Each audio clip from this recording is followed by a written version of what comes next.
bili mali, kad napolju nije bilo lepo vreme za igru, šta ste onda radili? Sedeli ste u kući, igrali ste igrice na Sega Mega žući. Danas bi rekli, ali su te igrice bile primitivne. Ali hajde da se vratimo na kraj 80-ih, početak 90-ih, kad su te igre bile odlične. Onda niste imali 3D igrice sa Full HD grafikom, gde potrošite sate i sate samo da bi vašem karakteru namestili kako će da mu izgleda faca, kakve će piercinge imati na njoj, kakve debljine će biti obrve i koliko će dugačko da mu vire dlaki iz nosa. O ne. Onda ste imali jednostavne 8-bitne igre, koje ste igrali na konzoli, koja je radila na 5,37 MHz, sa grafičkom koja je podržavala 25 različitih boja i rezolucijom od 256x240. Igrice su dolazile na ovim malim žutim cartridžima. Najčešće ste mogli da nađete ove sa više igara na sebi. 2 u 1, 4 u 1, 8 u 1, 15 u 1, 18 u 1, 77. Kako su stavili 77? 98, 133, 178, a sad se neko već sprda sa mnom. 500, 9.999.999. Koji kurac? Kako je moguće nagurati toliki broj igara na jedan cartridge? Naravno da nije moguće. To je bio samo marketinški trik da prodaju igrice. Na njemu ima samo 7 igara, što znači da se svaka igra ponavlja približno 1,5 miliona puta. Bravo za marketing. Tad je to bilo sasvim normalno i niko nije mario zbog toga. Na jednom cartridgeu se najčešće nalazilo do 7 igara. Retko su stavljali više od toga. Ja imam ovdje jedan primjer cartridgea koji ima 21 igru na sebi. Odmah mogu reći da je osadno teži od ostalih. Da li se možda sećate kako su izgledali čipovi koji su se nalazili u tim cartridgeima? Ovaj nije nalik njima. Pogledajte ovog monstruma. On je bukvalno najveći čip koji sam ja ikad video. U potpunosti ispunjava čitavu unutrašnjost cartridgea. A što se tiče igara, na ovom jednom cartridgeu se nalazi barem 50% igara koje možete naći na ostalim cartridgeama. Što je dobro za svrhu ovog videa. Ne moram da se zajebavam da menjam cartridge kako bi vam pokazao neke od najučestalijih igara koje ste mogli da nađete na njima. Pa hajde da pređemo na stvar i da vidimo koje su to igre u pitanju.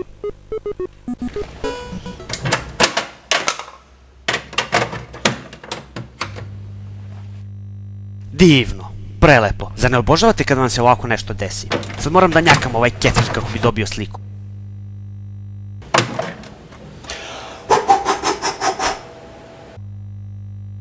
Evo je, pa hajde da krenemo redom. Sad ćemo da napravimo jedan mali maraton i da prođemo kroz sve igre koje se nalaze na ovom cartridgeu. Igra broj 1. Crisis Force. Ovo delo je zanimljivo. Još nikad nisam igrao ovu igru. Baš me zanima šta je.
Dame i gospodo, ova igra zvanično ne radi.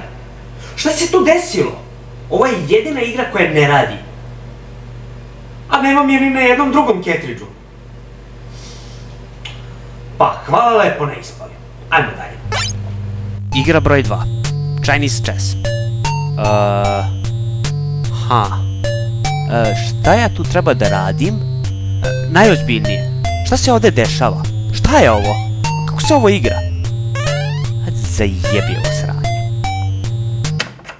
Igra broj 3. Super Mario.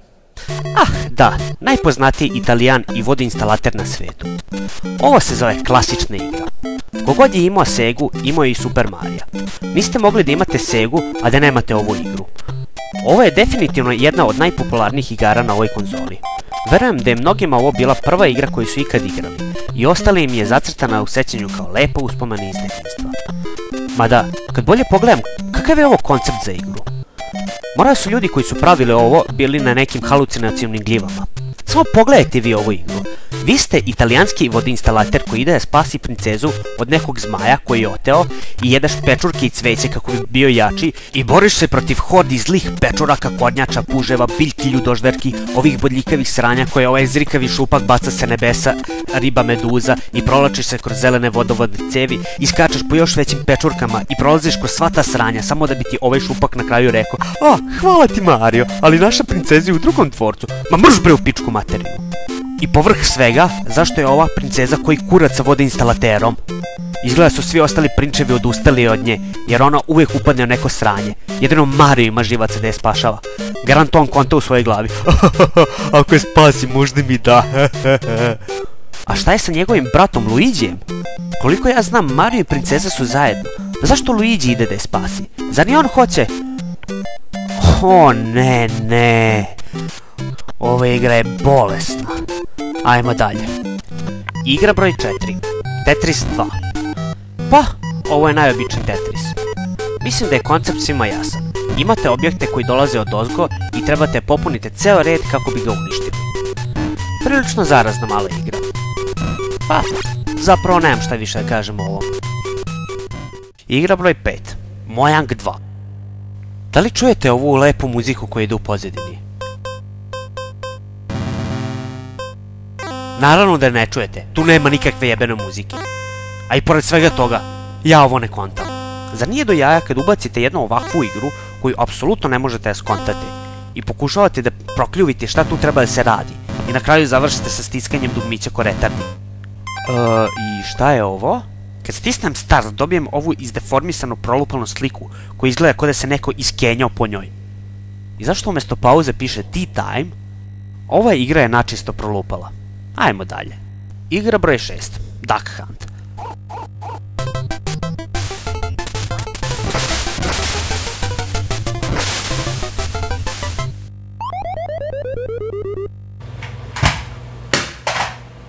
Igra broj 7. Cirkus Charlie. Prosječna igra, ništa posebno. U ovoj igri upravljate Charlija koja jaše lavove, konje, preskače majmune, lopte i pada sa velike visine na zemlju. Zapravo, ne jaše Charlie životinje, već stoji na njima.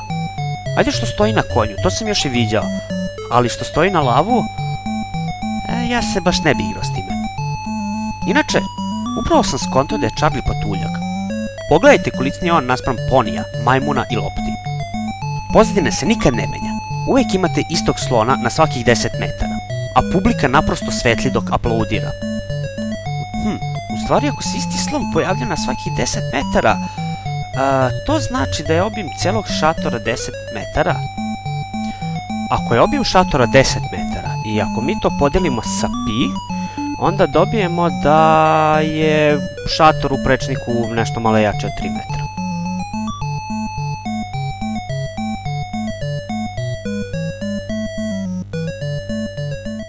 Igra broj 8. Binary. Ili Binary Land.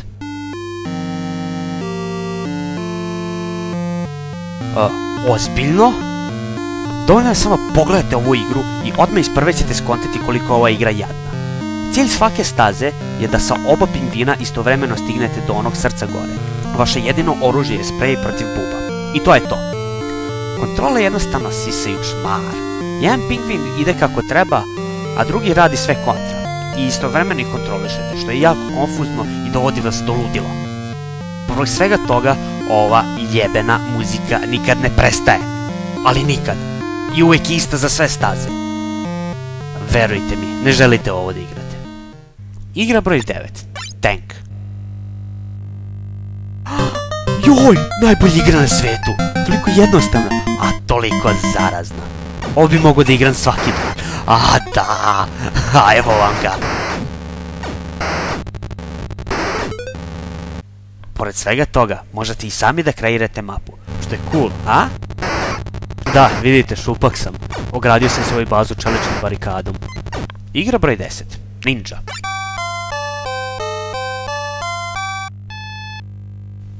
Šta? Kako sam prešao prvu stazu? Nisam ni dugme pritisnuo. Da, kako god, ajde idemo dalje. Ovaj mesec mi je jako misteriozan. Liči mi ko da dve veštice nešto kuvaju u nekom kazanu. Zar vi to ne vidite? Zaboravite sam ništa rekao. Da, ninja. Kako da ne. Pogledajte vi ovo. Ovo je užasno. Pogledajte na šta ovo liči. Ne moram ni da komentarišem. Ovaj mali krelac ni ne liči na ninju. I šta? Jednom te pipnu i to je to, gotova igra? I sad igram prvu stazu? Ovu igru nije ni briga, što je toliko jadna. Igra broj 11. Milk Nuts. Ili Milk and Nuts. Dobro, šta je s ovim igrama? Zašto moraju biti toliko jadne? Najozbiljnije, zašto bi ovo neko igrao? Kakvo je ovo biće sa kojim ti upravljaš? I ko je ovaj papan što te ovde prati? I od koga trebaš da spasiš ovu rospiju? I kad je spasiš, šta se desi? Da, svi dobro znamo šta se dešava u toj kući. Dalje. Igra broj 12. Load Runner. Ovo zapravo i nije loša igra. Cilj igre je da skupite svo zlato kako bi vam se otvorio izlaz sa staze. Samo morate se čuvati ovih malih zelenih koji također mogu da pokupe zlato i da ih nose sa sobom. Pa morate naći način kako da im otmete to. Igra broj 13. Dig Dug. O ovoj igri stvarno ne znam šta ja mislim. Hoću reći nije loša, samo što je čudna. Ali nek mi neko objasni šta se tu dešava. Ti si ovaj mali čikica koji kopa tunele pod zemljom i lovi ove male crvene šabane iz zmajeve. Kako ih ubijaš? Puškom? Mačem? Ne. Jebenom pumpom za biciklo. Baciš crevo od pumpe i pumpaš te kučke dok ne eksplodiraju. I zašto se muzika čuje samo kad se krećeš? Da, ovo je čudna igra.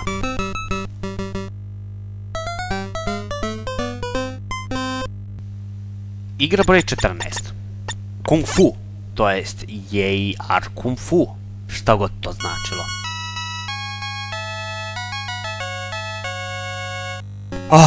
Majku mu, može li ova igra da bude stereotipičnija? Ti se zoveš Li, a tvoji suparnici su Wang koji ima bo u rukama, Tao koji pljuje na tebe kao lama, Chen koji te šiba lancima, Lang koja te gađa šurikenom i Mu koji leti. I to je to, kad ih sve prebiješ, opet se boriš protiv istih likova istim redom, samo se boje pozadine menja. Muzika je uvek ista. Stereotipična kineska melodija koja se uvek ponavlja, a kontrole, o bože, pre ćete komarca oduvati levo jaje zoljom nego što ćete udariti lika. Pogledajte vi ovo, mogu ceo dan da ga mlatim rukama i nogama, nikad ga neću udariti, samo ću ja da dobijem udarce. Pogledajte vi ovo, jel ovo fair? Zadao sam mu 4 udarca, od toga 3 u glavu i nijedan nije prihvaćen, ali zato njegovi udarci su prihvaćeni. Game over? Game over nego šta? I to game over zauvek, jer više neću nikad igrati ovu igru u životu. Igra broj 15. Sky Dest. U stvari Sky Destroyer. Ova muzika mi nekako deluje jako poznato. Znači to je to. Priča ove igre se odvija u Drugom svetskom ratu. Vi upravljate japanskim avionom i obarate američke avione i potapate brodove. S vremena na vremena se pojavi ovaj veliki bombarder i treba mu uništiti sva 4 motora kako bi ga srušili. Ali to je gotovo nemoguće, mislim, pogledajte vi ovo, pogledajte koliko imam aviona i samo pucaj, o kurac, pogođen sam, ali i dalje pucam i padam, ali i dalje pucam i pao sam. Evo, kurac.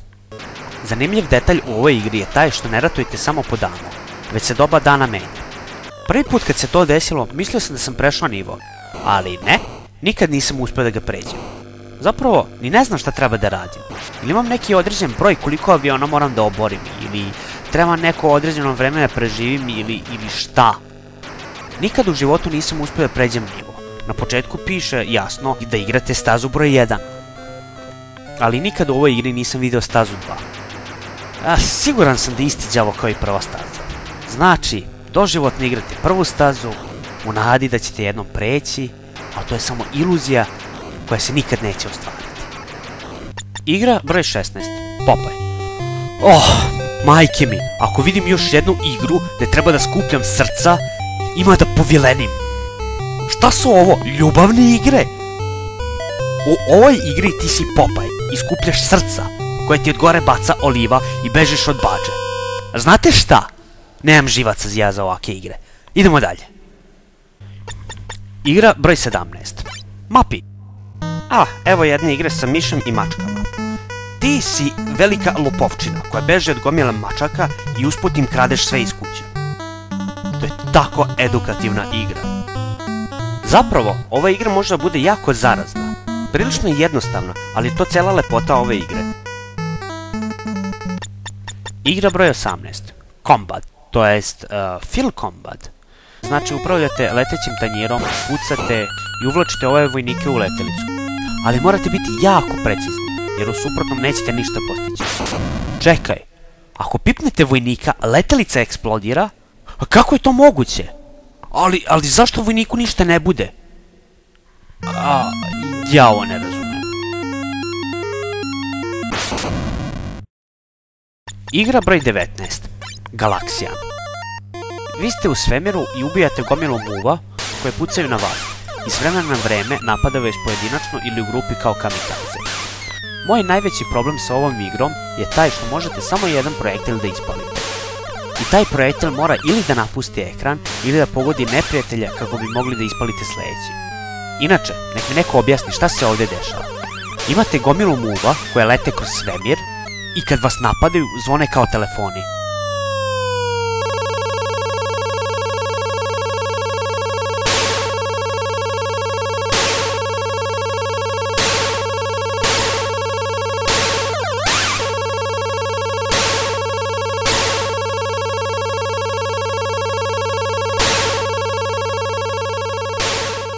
Ako volite da pucate muve koje zvone kao telefoni, onda je ova prava igra za vas.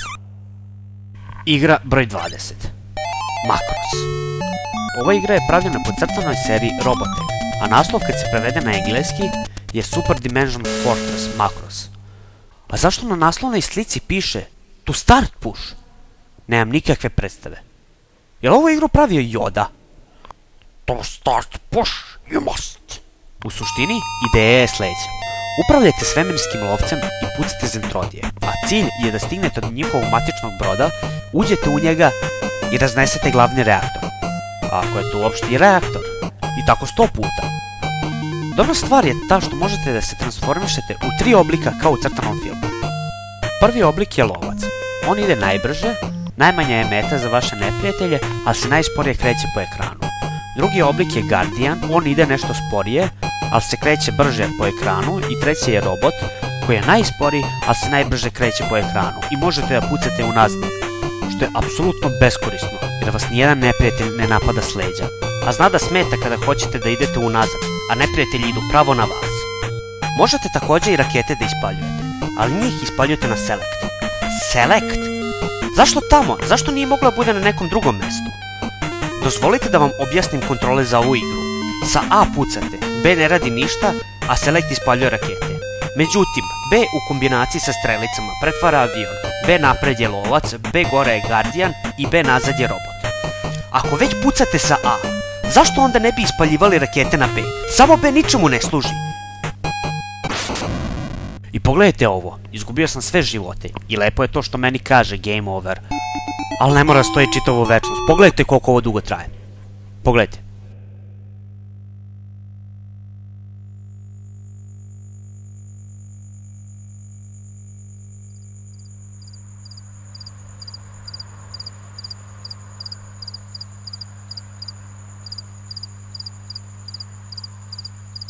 Ja vas ne zajebavam. Ovo mora da je najduži game over ikad. I znate li šta je najtužnije u ovoj igri? Igra je dobila naziv po ogromnoj svemirskoj letelici SDF-1. A taj brod se nigde ne pojavljuje u igri? Kakvo živo sranje. I konačno igra broj 21. Iceman, to jest Ice Climber. Zabavna mala igra. Cilj svake staze je da se popneš na vrh planine i da uhvatiš pterodaktila za noge. Ali to nije obavezno da bi prešao stazu. Svaka staza ima 8 nivoa. I kad ih pređeš, iznad se nalazi bonus gdje imaš ograničeno vreme da se popneš skroz do gore i usput skupljaš razna povrća. Svaka staza je sve teža i teža. A usput imaš gomilu ovih životinja, pokretnih platformi i ostalih čuda koje su tu samo da ti zagorčaju život. Dobra stvar je ta što na početku možete birati stazu koju želite da igrate i ne morate svaki put da krećete od prve staze. Ali jednom kad pređete sve staze, počinjete od početka. Tako da ova igra praktično nema kraja. I šta na kraju reći? Neke igre su bile dobre, dok su neke bile očajne. Ovakve cartridge ste mogli kupiti maltene bilo gdje. Ali ja ne mogu i dalje da razumem kako ljudi koji su pravili ove cartridge su mogli da napišu da neki od njih imaju preko nekoliko miliona igara na sebi. Zašto su to napisali? Zašto su imali potrebe da lažu? U redu su ovi cartridge koji imaju 4 igre na sebi. I vi kad ubacite to u konzolu, stvarno dobijete 4 igre. A svi ostali cartridge, pa čak i onaj koji kaže da ima 8 igara na sebi, su kompletna prevara. Poenta ovih cartridge je bila da prodaju igre koje drugačije niko ne bi kupio. Zamislite da odete i da kupite cartridge na kome se nalazi samo Mojan 2, ili Chinese Chess, ili, ne daj Bože, Ninja.